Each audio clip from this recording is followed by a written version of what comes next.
दोस्तों, आज की एक गुरु और शिष्य की कहानी आपकी जिंदगी में बड़ी सीख देगी। तो चलिए इस कहानी को शुरू करते हैं। एक संत और उसका शिष्य दोनों धर्म प्रचार करने के लिए गांव-गांव घूमते थे।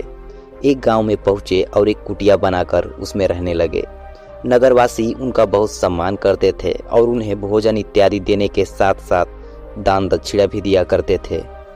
एक दिन अचानक संत अपने शिष्य से कहने लगे, बेटा यहाँ बहुत दिन रह लिए, चलो अब कहीं और रहा जाए।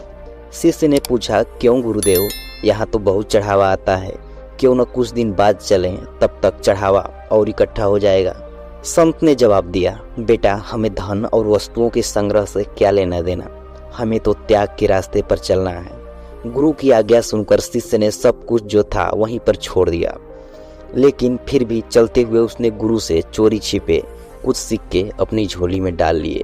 दोनों अगले गांव की ओर चल दिए, लेकिन वह जिस गांव की ओर जाना चाहते थे उसे एक नदी पार करके जाना पड़ता था। नदी के तट पर पहुंचे तो नाव वाले ने कहा, मैं नदी पार करने के 2 रुपए लेता हूँ।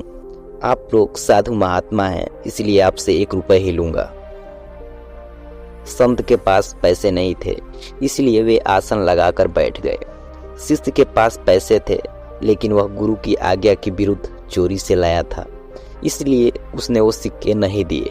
वह भी गुरुजी के साथ बैठ गया, यह देखने के लिए कि गुरुजी बिना पैसे के नदी पार कैसे करते हैं।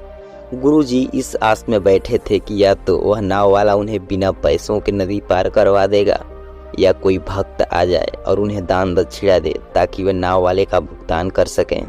बैठे बैठे शाम हो गई, लेकिन गुरुजी का न तो कोई शिष्य आया, ना नाव वाले ने बिना पैसे के नदी पार करवाने के लिए राजी हुआ।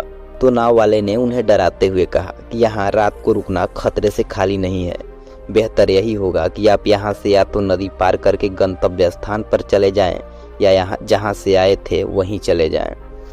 खतरे के नाम से शिष्य घबरा गया और उसने झट से अपनी झोली से 2 सिक्के निकालकर नाव वाले को दे दिए।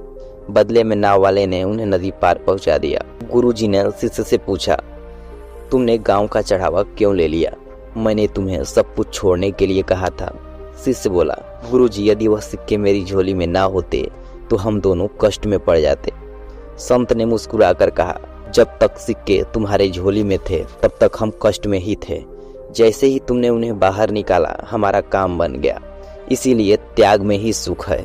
यह कहकर संत ने बाकी के सिक्के किसी गरीब को दान कर दिए और आगे चल दिए।